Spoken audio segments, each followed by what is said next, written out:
Kaixo, ongi etorriak saio berri batera, gaur Iruritako tokira hurbildu gara. Eta, goazen bueltatxo bat ematera, herri hontatik, ea zer kontatzen duten eta nork topatzen dugun. Goazen!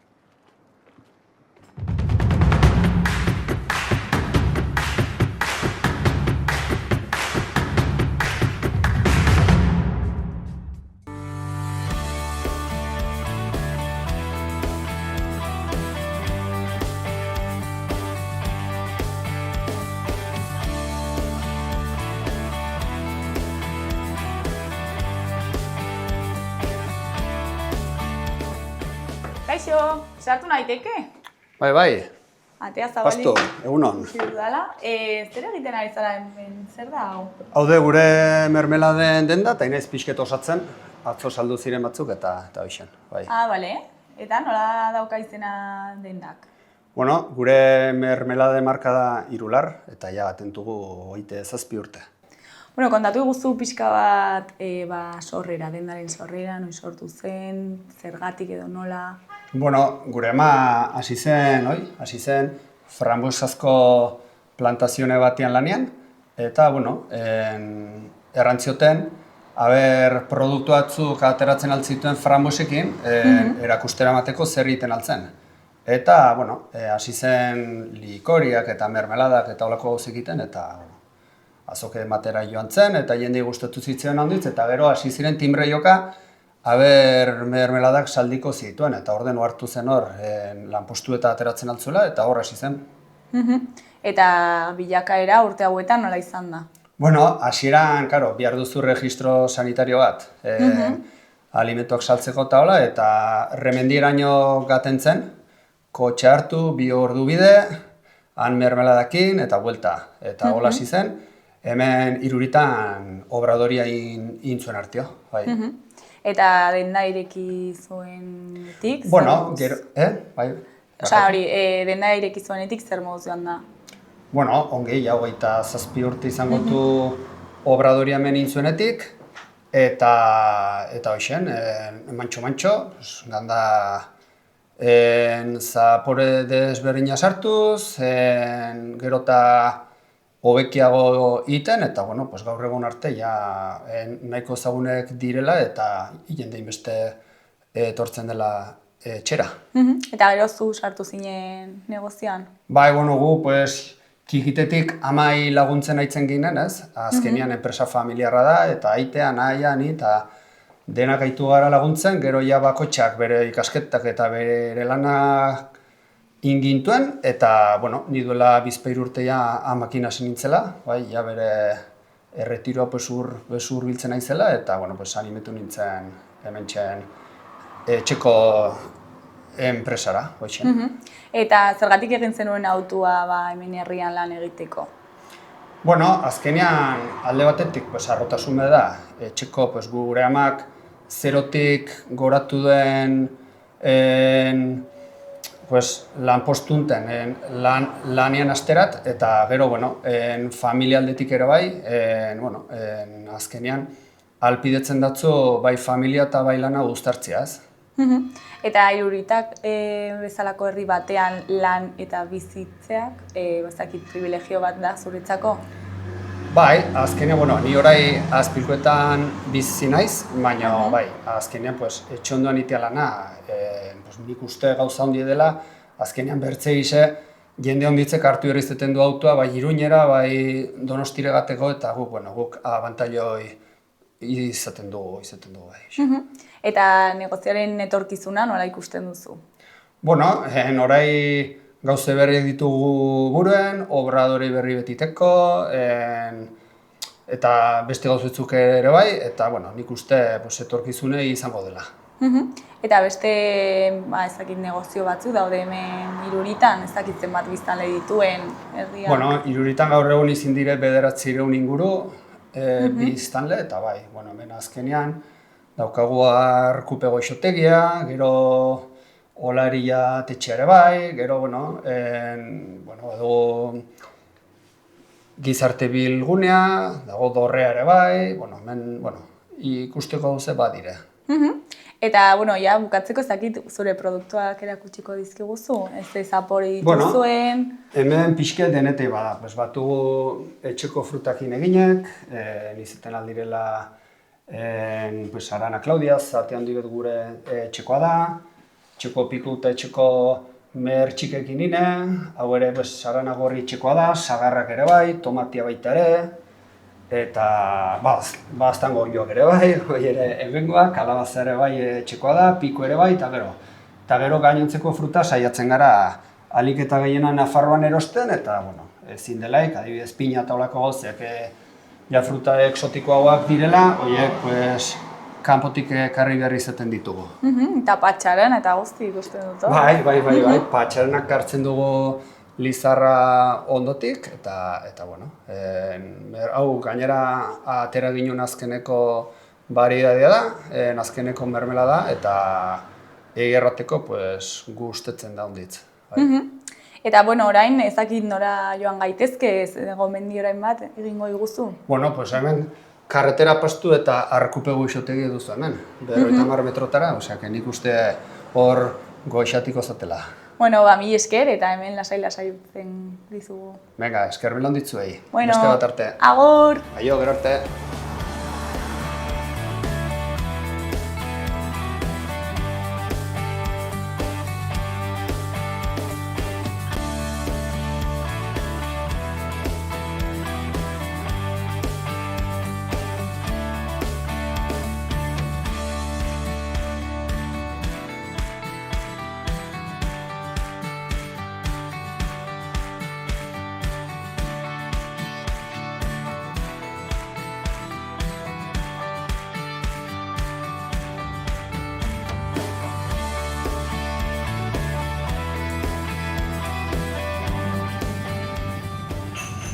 Kaixo, egunon. Kaixo, egunon. Kontatu digute hemengo txokolatea oso famatua eta ona dela. Bai. Eta, bueno, ez dakit, solasaldi bat egiteko, eta, bueno, txokolatea ere probatzeko, tartetxo bat daukazu. Bai, noski, hor badaukagu txoko bat. Eta Vale. duzu gertukatuko Aguazen gara. horra, bai. Bai? Bueno, oso polita Arkuperen txoko berezi hau. Bai. Eta, bueno, kontatu iguzu pixkat noiz sortu zen Arkupe, eta nola jaio zen, nondik atera da ideia hau. Bueno, gu sortu aitzinetik. 1984an sortu zuen, oraingo nagusiak ere, Santiago Urtasunek. Eta sortu zuen denda txiki bat bezala, hemen Iruiten, eta bere etxearen azpian, egon zuen obradorea, oraindik ere handu, pasteleriko obradorea. Eta pixkanaka joan zen, negozioa handitzen, eta lanean, gero eta eskari handiagoarekin. Eta orduan, lehenik denda txiki bat ireki zuen Elizondon, gero denda hau, eta hemen gaude, gutxi gora bera nik uste dut, 2000 hamarkada hasieratik. Eta hemen hasi ginen, hasi zen bera, txokolatea egiten, zuzenean azitik, beraz bi lantegi ditu Arkupek, bata Angoian, pastelerikoa, eta bestea hemen, denda honen atzekaldean eta azpian. Eta beraz, pasteleriko lanak eta txokolategiko lanak. Eta diodan bezala, pixka bat izan zen apustu handi bat, txikian, baina apustu handi bat, bertan, Nafarroan, lehen aldiz, azitik, hasieratik, txokolatea prozesu guztian egiteko. Hori izan zen, aitzindari izan zen, eta gaur egun ere oraindik hala gara, bakarra gara Nafarroan, azitik zuzenean prozesu guztia egiten. Da beraz, bada lan artisau oso berezi bat, eta guretzako bikaina da. Eta zergatik txokolatea, eta ez beste zer? Txokolatea bai, baditu beste gauza guztiak ere, pasteleriko gauza guztiak ez. Nolabait berak Xantik bilatzen zuen kalitatea lortzeko, hartu zen lehen gaiera zenbat eta gehiago gerturatu, orduan eta emaitza hobeak eskaintzen zituela, ez. Preparatuetatik edo prestatutako elementuetatik hasi partez, arrautzetatik, grinetik, hortik hasieratik hasten bazen, emaitza, nahiz eta lan gehiago eskatu, emaitza beti hobea zela. Eta txokolatearekin gauza bera gertatzen zitzaion, nahi zuen txokolate on bat lortu, saltzen da txokolatea egina industriak saltzen du, reposteriaren dako txokolatea egina, baina ez zuen topatzen bere gustokorik. Eta horregatik erabaki zuen, pixka bat informatzen joan, ikastaroak egin, makinatxo batzuk lortu eta bar. Baziren iparraldean, bereziki Baigorrin eta baziren adibide batzuk, ari zirenak lanean eta bar, da beraiekin harremanetan jarriz ere bai, kakaoa ekartzeko, gizu hemen ez da kakaorik ateratzen eta beraz ekarri beharra dago, herrialde tropikal ezberdinetatik. Eta orduan beraiekin harremanetan jarriz eta bar, hasi zen pixkanaka bera produktuaren kate guztia bera egiten. Eta hori da guk inandi batean eginda jaso duguna, ez? Gu ere joan gara trebatzen, pixkanaka, berak egindako ikastaroak guk ere eginez eta bar, eta ordu asko eskainiz. Eta hola, guk ere pixka bat txokolatearen alderdiaren testigua hartzeko. Eta kakaoatik txokolate bukatu horretara pasatzeko prozesu hori zein da? Modu laburrean saltzeko? Bai, guk kakao hazia da ekartzen duguna, nahiz eta fruitua den, fruituko haziak erabiltzen ditugu. Hazi horiek hemen garbitu, txigortzen ditugu, hortik errota batera pasa, eta lortzen dugu kakao pasta deitzen zaion elementua. Eta hori gero, nasi dezakegu azukrearekin, portzentai ezberdinak lortzeko eta bar, eta horrekin ongi finduta, ahosapaiak nabaritu ez dezan ongi findu, eta hortik egiten da txokolatea. Hemen daukagu mazorka bat, eta azalduko diguzu bizkat nola zer den hau? Bai, hau da gure lehengaia. Hemen duzu kakao mazorka bat, beraiek jatorrizko herrialdean hala deitzen diote, artoari, zein kakaoari, mazorka deitzen diote. Entzuten da ere. Bai, barnean ditu haziak, behin sekatzen denean maraka deitzen diote, ez ikustu horrengatik, ez? Eta ikusten duzu nola, barnean, kakao motaren arabera, 20 edo 40 hazi inguru izaten ditu, beti bikoitiak, hori da amalurraren gauzak dira, beti binaka datoz. Eta barnean izaten dituzte haziak. Ikusten dituzu hauek dira kakao haziak, hauek jada txigortuta daude. Hau bera irekitzen denean, badauka pulpa txuri bat oso gozoa dena, eta pulpa txuri horrek inguratuta hazi hauek. Hazi hauek jatorrizko herrialdean egiten direna da lehenik fermentatu pulpa horrekin eta ondotik sekatu. Eta hortik zakuetara doaz eta guri zakuetan iristen zaizkigu. Hau ja gure eskuetatik pasa da eta txigortuta ere badaude. Beraz hemen egin beharko genukena urrengo pausoa litzateke apurtu, eta azala kendu, ikusten duzu azala nola den, eta hau litzateke erabiliko genuken kakao hazia. Bale. Ez tegin inoiz probatu duzun kakao hazi bat. Ez? Osa, jan daiteke? Bai, hori egiteko dago. Esiko duzu fruitu idorroa bezala dela. Baina, nabarmenten da zaporea. Bai. Ze bitxia. Bai, da fruitu idorroa bezala. Eta hori da gure oinarria. Hau gero errotatik pasatzen dugu, eta hasten diogu azukrea, nahi dugun proportzioetan. Nahi baldin badugu 160 bat egin, 40, nahi baldin badugu 75 egin, 25. Badu hemendik 75 eta 25 azukrea. Osa, azukrearen arabera... Hori da. Da, gero, purua guk ez diogu bertze deus ere gehitzen. Eta, nahi baldin badugu 100 egin. Hau soilik? Hau soilik. Osa, hau da 100. Hori da 100, hori ongi xehatzen dugunean eta tableta itxura ematen diogunean, ikusten horratzean egiten dugun. Hori ez, Republika Dominikana da 100, ez? Hori da. Hauxe lortzen dugu. Primeran, eta nola da hemen Iruritan bizi eta lan egitea? Nik uste esperientzi bikain badela. Ni pertsonalki ez naiz iruritarra sortzez, iruritarra etorria naiz. Eta nire etxea ere hemen egin dut. Eta beti gustatu izan dut zaizkit herri txikiak bizitzeko, nire ustez bizi kalitate hobea eskaintzen dute, ez dago zalantzarik. eta gainera gure eskuekin lanean, artisau lanean, ez beste baten dako, ezik eta guretako, eta egiten dugunak duen zentzua ikusita, ez? Lan haunitza, ez da baidatzen al, artisautzak lan haunitz eskatzen du, ardura eta arreta haunitz, bai? Baina emaitzak beti dira aize hobeak eta nolabait barnetik ere betetzen diguna. Eta zer gauza onak ditu herri txiki batek? Herri txikiak ditu, lehenik eta behin urrutira lanera joan behar ez izatea. Beti gabiltza autoan aratonat eta herri txikian bizitzeak badauka hori. Badauka ere, herritarrengandik gertutasun hori mantentzea egunerokoan. Baditu abantaila horiek, eta gero bereziki aipatzen dizute denbora hori, Iruñara joan partez edo hirietara joan partez, hemen gelditzeak badaukala denboran irabazte hori, eta harrotasun puntu bat ere bai.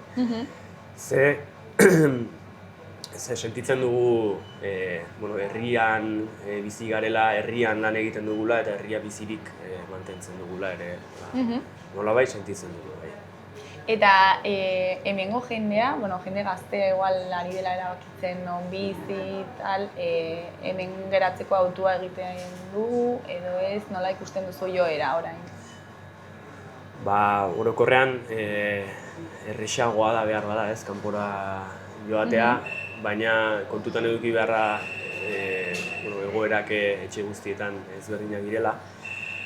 Baina askotan kanpora joaten gara eta zailtasunak ditugu, eta ez gara hartzen hemen gelditzeak ere zailtasunak dituen arren, hemen gelditzeak dituen abantailak zein diren, askotan azten zaizkigu edo behar bada beldurra ematen digu, ez? Baina kanpora joateak ere badituela bere desabantaila handiak, eta nik egia esan sekulako zortea izan dut hemen lan egiteko, eta hemen bizitzeko eta hemen lan egiteko.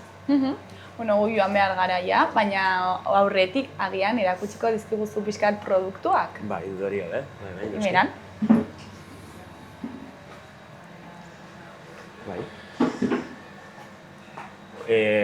Hemendik hasita, behar bada nahi baldin baduzu, baditugu laranja konfitatuak, laranja azalak konfitatuta eta txokolatetan bainatuta. Txokolatea Venezuelako aziarekin egin dago.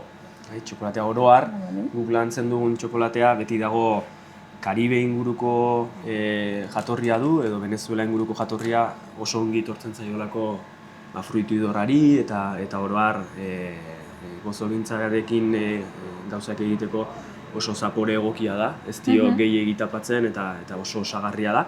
Horregatik lan egiten dugu bereziki herrialde hortako kakaoarekin, eta hemen laranja baldin baditugu, hemen ditugu gainerako tabletak ere, ez? Ikusten dituzu hemen pegatinatxo hauek, bintu bar nola jartzen dion, bintu bar inglesez deitzen da fenomeno hau azitik tabletara izango litzateke itzulpena. Eta hori da guk azitik egiten ditugun, zuzenean azitik egiten dugun txokolateari jartzen diegun zigilutxoa.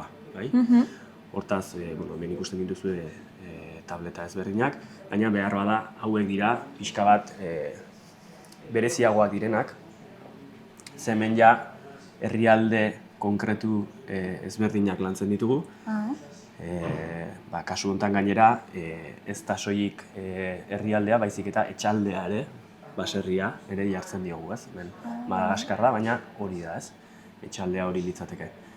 Eta horrek bai ematen duela ezberdintasun desentea, ez? Naiz eta eskuak, lan egin duten eskuak berdinak izan, kakao mota berdina izan, toki ezberdinetan sortu izanak ematen dio izaera oso berezia, zapore eta usai oso berezia, eta beraz produktu berdina dirudien arren eta gero ezberdintasun handia dago bata bestearen artean. Ezberdintasun handiak daude, bai, zalantzarik gabe, adibidez Sao Tome bat edo Republika Dominikana, beti Karibe inguruan direnak, Badira nola gozoagoak bezala, pixka bat badaukate toke bat, pixka bat malta edo oroitarazten dutenak, malta, konpota, pixka tola gozo aldera bezala.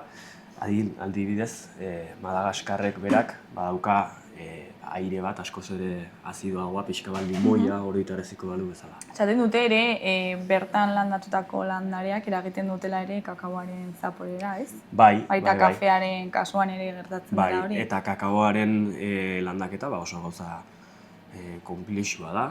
Ze zuhaitz bakoitzak eman ditzake uzta berean kakao mota bat baina gehiago. Beraz ibiltzen dira, halako landare eta lore polinizatzaile bereziekin eta intsektuak eta txoriak erakartzeko eta polinizatu da dira beraiek nahi dutena. Ez oso gauza konplexua da. Gu gero zakua irekitzen dugu eta hor ditugu haziak, baina atzean ere badauka bere historia guzti hori dena. Hemendik Republika Dominikana, Madagaskar eta Brasil hazi ekologikoak dira, eta beti saiatzen gara, ez? Industria handiaren aitzinean kalitaterun joaten, da hortarako lehen gai hoberenak eskuratu eta gure ahalegina ahalik eta handiena egin.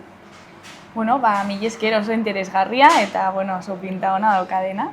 Eta gu joango gara orain gure ibilbidea jarraitzen eta herri hau ikusten bukatzen. Eta zuri eskerrak eman. Zuei, eta hemen gauden edizunerako txokolate gozo pixka batekin, hemen itxaroen gozatuztegu. Primeran, mila esker. Agur!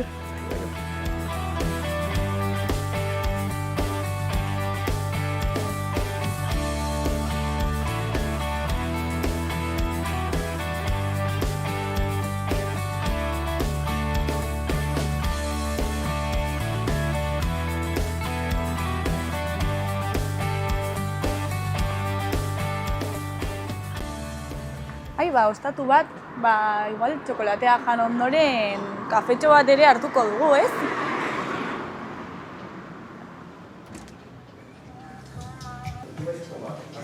Kaixo! Iepa, egunon! Zer moduz? Ongi eta zu? Oso ongi? Jarriko didazu kafesne bat, mesedez? Bai, oraintxe. Ez bazain zu porta, jarriko zara eta eramango datzuk maire, orain badut lan pizket, horrea jendia. Segidan nago zurekin, bai? Eta gero, solasteko tartetxo bat izango dugu? Bai, hauek zerbitzatu eta zurekin nago segidan, bai? Primeran, mila esker.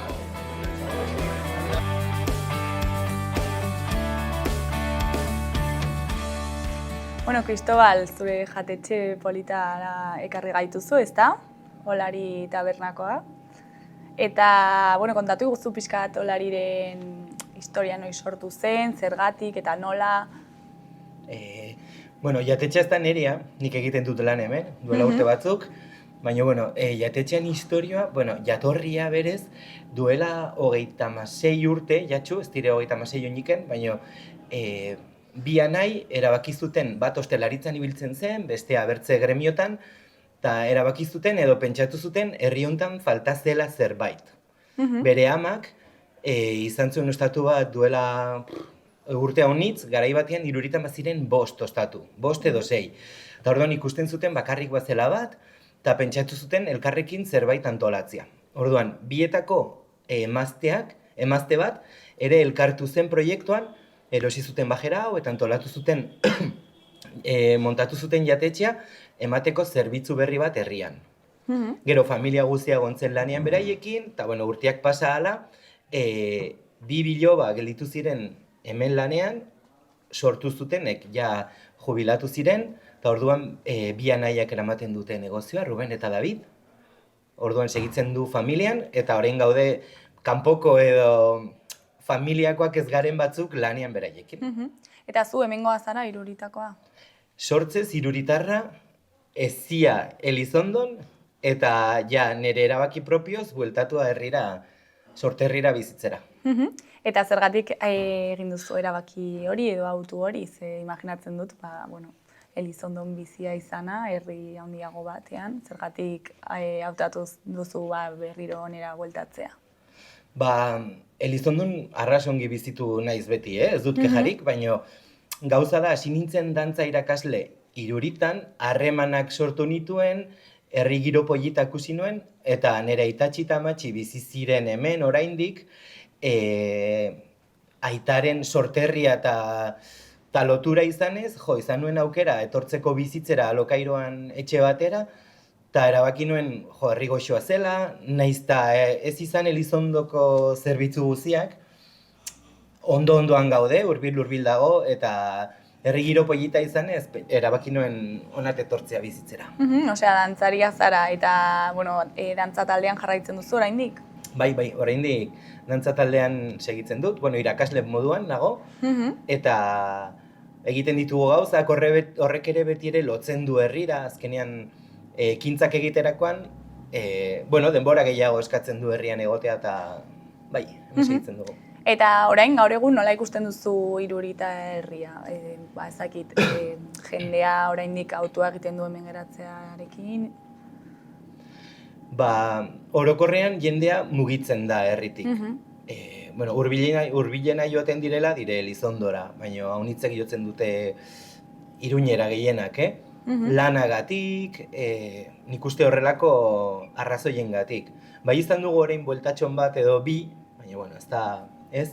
Baina egia da ere, herrian orain badira zerbitzu gutxigo, leheno baino, baina eske ere ez dugu erabiltzen ditugun, edo erabiltzen dire gutiago zerbitzuak. Hartu dugu ohitura ateratzeko kanpora, orduan nik uste hori denak bermatzen duela, ohitu gara kanpora joaten, orduan herrian ezin dute zerbitzuak bizi edo ezin dira mantendu, orduan ez daude. Eta ez daudenez joaten gara kanpora. Nik uste sartu garela hola... Bai, gurpil batean, ez?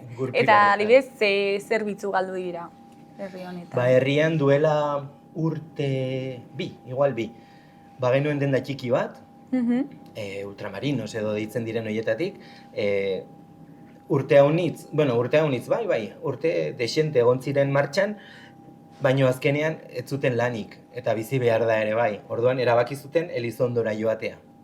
Mantentzen dugu arategiak egin duena da, hunditu zerbitzu horiek, baina lokala txikia da. Orduan, ez dugu supermerkatu bat ez dago, edo denda bat, ez dugu ostatuak badira bi, baina arratsaldetan itxita.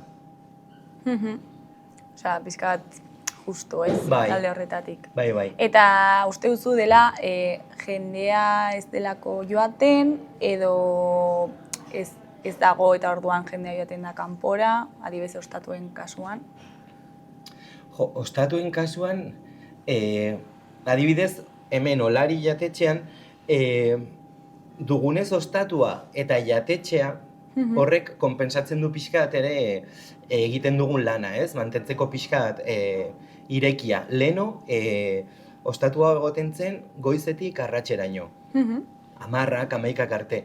Baina arratsetan nola etzen jenderik etortzen afaltzera, erabaki zuten ixtea gauetan.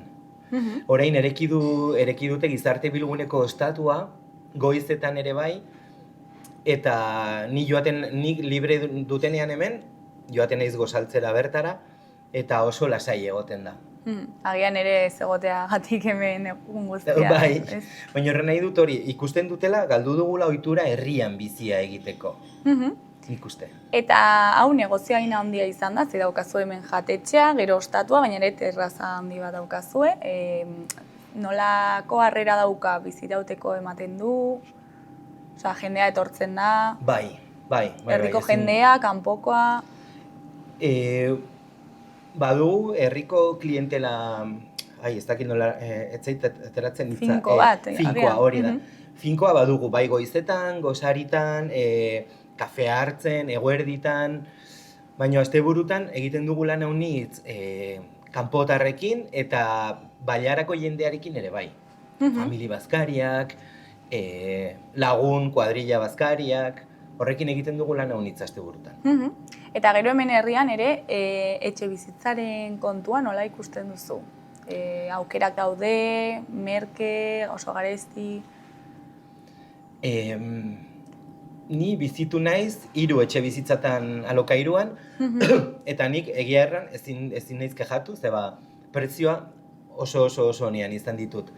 Baina baditut biztanle batzuk, barride batzuk, nire bikoitza ordaintzen dutena alokairu bat, 700 pasa, pisu bat, baina aukera, ez dago aukera hundirik.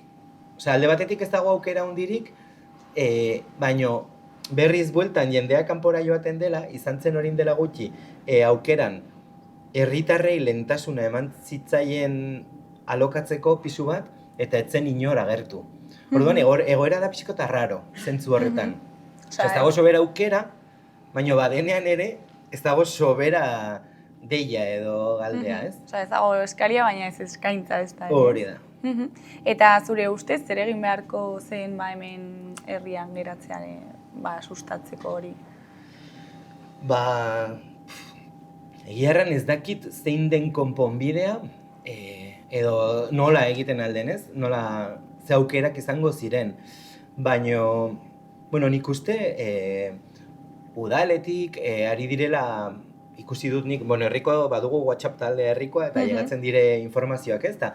Udaletik ari dire saiatzen bermatzen alokairuak, pisu hutsak ere jendeak alokatzeko edo emateko alokairuan, eta nik uste horrek errestuko zuela bizia.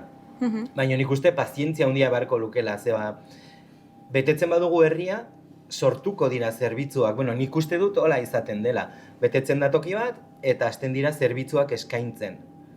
Orduan nik uste aukera bat izango zela hori. Biztanle gehiago balin baditugu, agian hasiko gara zerbitzu gehiago sortzen, edo... Osa, agian 3 oinarri edo horrela izango litzateke etxe bizitza, ez? Lana, hemen herrian, eta zerbitzuak, lanarekin hor lotuak daudenak. Nik uste, bai, zerbitzuena dela ezin bertzekoa.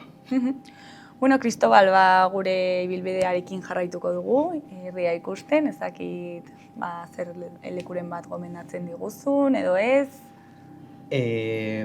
Lehenbiziko eskerrak etortzegatik gure etxera, eta ez dakit, nahi duzu bizitatu kulturalki, edo...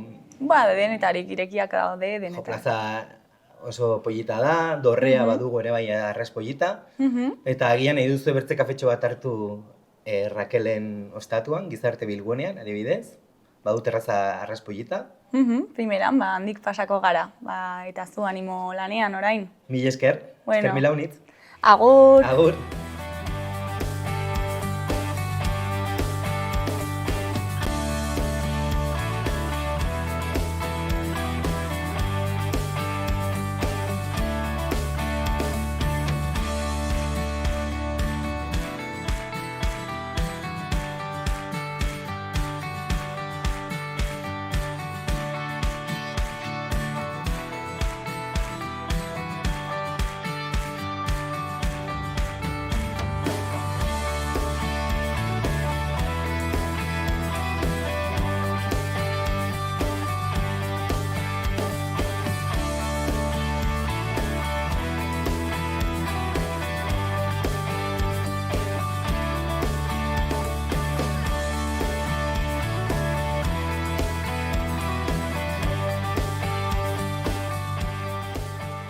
Ara, beste komertzio bat, agian sartuko gara ea zer kontatzen duten hemen.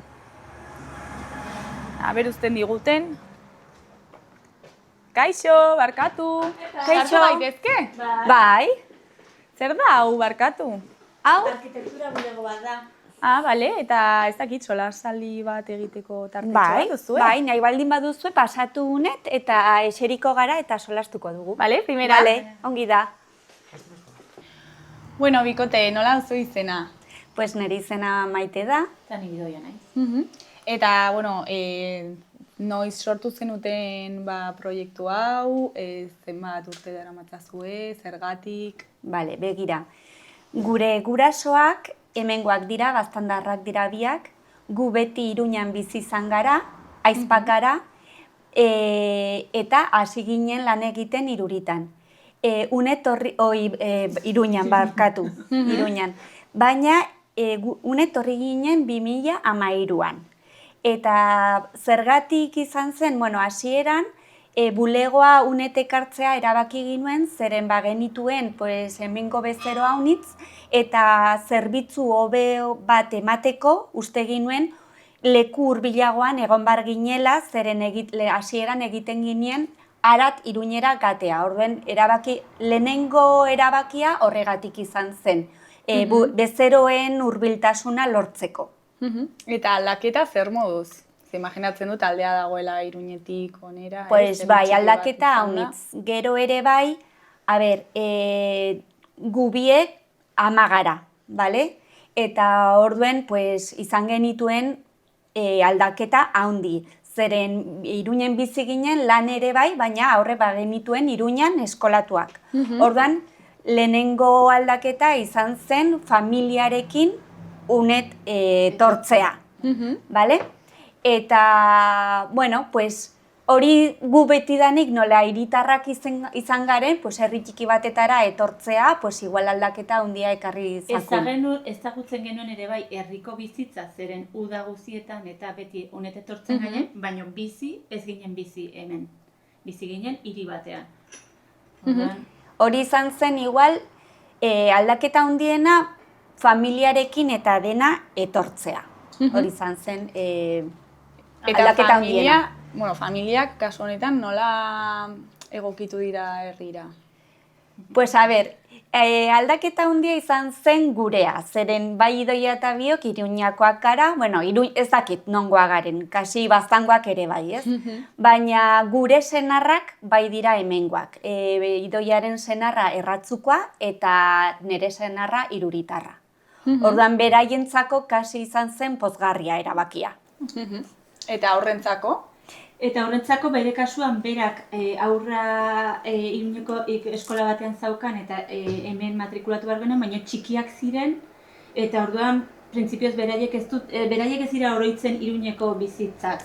Bueno, nire alabak erten zuen, nire alaba gaten zen Iruñera ikastola batetara eta hartzen zuen autobusa auzoan eta gaten zen. Orduan bazuen ordu erdi bat gateko ikastolara, gero etortzeko zen impersonala totala, guk ez genituen ikusten irakasleak, eta hemen hasi zen eskola txiki batean, denetara igual 60 ikasle duen eskola batetan, eta orduen berarentzat izan zen aldaketa ona, zeren nik eramaten nuen aurra eskolara, solaste ginen irakaslearekin, irakasleak erten zakun nola zagon, eta hori berarentzat ona zen. Osea, zen familia bat bezala, zeren azkenean bere gelan ere bai 13 haur zituen, Iruñan 30 eta, bueno, pues 1000 y pico ikasle baten ikastolara gaten zen, orduen, pues beraren eskolako aldaketa ona izan zen. Eta aldaketa guzti honetan, zein da zuen gauzarik positiboena? Pues begira, guk aldaketarik hoberena izan da, errandutan bezala, Idoia eta biok 10 gara, familia bat dugu. Orduen guretzat lan eta familiaren bizimodua eramateko, herriak ematen dituen aukerak arrazonak dira. Zeren adibidez, herri batean aurrak askatasun gehiago dute. Eta ateratzen aldira gu gabe, eta gu gaude bulegoan eta beraiekin beti gaude harremanetan. Edozein arazoa izanik, beraiek etortzen ziren, txikiagoak zirenean etortzen ziren guregana, eta jazta orduen guretako, izan da arras erosoa bizimodua aurrekin. Eta gainera lana utzi gabe. Jarraitu dugu lanean eta aurrak izan. Eta erosoago. Erosoagoa, bai. Eta ere bai, hemen baztanen, adibidez, Iruritan, beti gaude loturik autoekin, ez? Zerbait edozein gauza egiteko behar dugu kotxea. Orduen, familiarekin moldaketa, bertze familiarekin moldaketa ere bai arrazona izan da. Guk ikusten dugu hemen baztanen moldatzen garela gure artean, gure gurasoen artean, aurrak eramateko, ekartzeko, eta adibidez Iruñan, hori ez dago. Ez dago hurbiltasun hori familien artean. Eta horrentzako zerbitzuak? Pues a ber, zerbitzuak ez Iruñen anitzagoa daude. Osea, azkenean zerbitzu gehiago daude, aukera gehiago daude, eta hemen badaude gutiagoa, bai helduentzat eta bai aurrentzat. Azkenean gu moldatzen gara dagoenan artean eta jazta. Azkenean hemen daude 4 gauza eta horiek egiten ditugu, baina jazta, moldatzen gara, baina horren alde ere bai, pues bizimodua lasaiagoa da, askoz lasaiagoa da Iruñan, baino Iruñan adibidez, zu ganbarzara alde batera bertzera, edo autobus hartu behar duzu, edo kotxa, pues hemen azkenean lasaiago da bizia, generalean. Eta zoriontsuagoak zaretela, esango zenuke?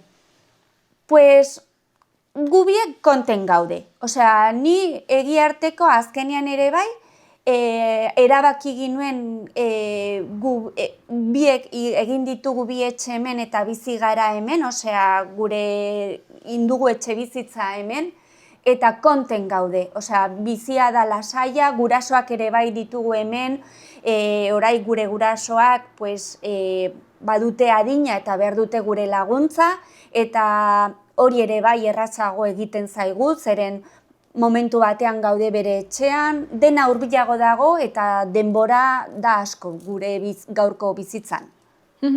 Eta negozioaren aldetik, nola aldatu da zuen lan egiteko modua, ezakit negozioa eramateko modua ere? Pues begira, etortzen gara Iruñatik badaudela arkitektura estudio pila bat, bale? Orden, hango lan mota eta hemengo lan mota desberdina dira, bale? Hemen askoz ere personalagoak dira, bezeroekin harreman personalagoa dugu, badugu hangoak azkenean dira impersonalak, askotan ez genituen ezagutzen bezeroak, pues hemen bai eta tratatzen duzu beren bizimodua, da hurbiltasuna bezeroekin, bale? Lan mota desberdina dira. Askoz ere txikiagoak hemen, igualan komunitate lanak egiten genituen, pues volumena bertze lan mota bat, hemen dira etxe bizitzak eta gure gustoko gauzak dira, bai. Eta onerako eta txarrerako, hurbiltasun hori ere. Bai, onerako eta txarrerako. Presioa ezan dutzen. Bai, zeren lanpostua eta bizimodua bereiztea.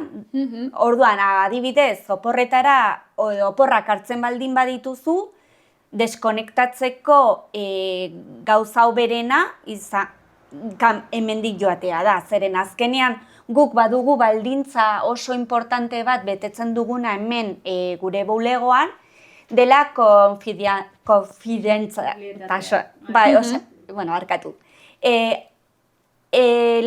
Lan gaiak bakarrik hitz egiten dugu hemen, guk, igual, gu atratzen gara hemendik, eta bai, gaten algara gimnasiora edo ez gara, naiz eta bezero batekin topatu, ez dugu solasten lanari buruz, separatzen dugu haunitz lana eta bizi soziala.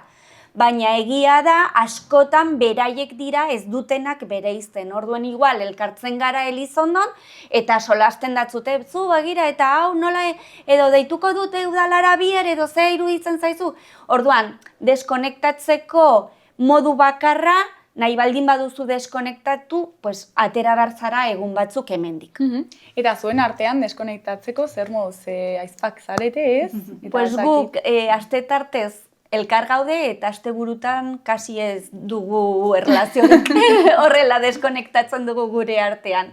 Eta gainera biak Iruritan bizi gara, baina egia da, bueno, pues... Saiatzen garela, ja nahiko ordu ematen ditugu elkarrekin astean zehar, pues aste bukaeran saiatzen gara bizitza desberdinak eramaten bestela, ez genuen deskonektatuko gure artean ere ez. Hoizen. Eta gero, ezakit, bazkari familiarretan eta ateratzen da lanaren gaia, ez? Bueno, pues beti ateratzen da, zeren azkenean ere bai gure gurasoak edo nere aite ere bai, pues lan berdina, aparejadorea da, eta orduan azkenean izan da gure etxeko bizimodua, orduan askotan solasten da. Baina beste bat, ez dela arkitekto munduan mugitzen, eta orduan beste gai batzuk ere bai atera daitezke. Bai. Eta izena, nondik dator doark? D da Danboriena, O Olaetxea. Gure abizenak. Bai. Gure abizenak, dire. Bai. Eta nola ikusten duzuen negozioaren etorkizuna? Pues hemen gustora gaude. Osea, gustatzen zaigu gainera gure lan mota, zer egiten dugun hemen. Osea, gure lana, bai. Guk horrela jarraitzen badugu, konten jarraituko dugu. Hori da, gure etorkizunerako ikuspuntua horrela baldin bagaude, gainera konten gaudela. Bai. Gure lana bi hori gustatzen zaigu. Osea, guk egiten dugu lana gustora. Orduen, eta gainera, hemengo lanak, gustatzen gure gustokoak dira, lana baldin badago hemen jarraituko dugu. Bueno, gu gure ibilbidearekin jarraituko dugu, hemen geratzen zarete lanean, gustora. Eta, mil esker zuei. Mil esker zuei, bizitarengatik. Vale. Agur. Agur.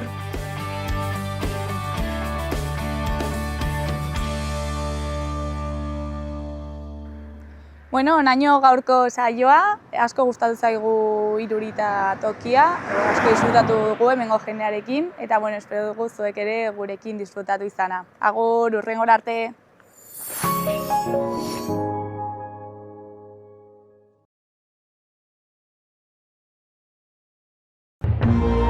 Gobierno de Navarra. Nafarroako gobernua.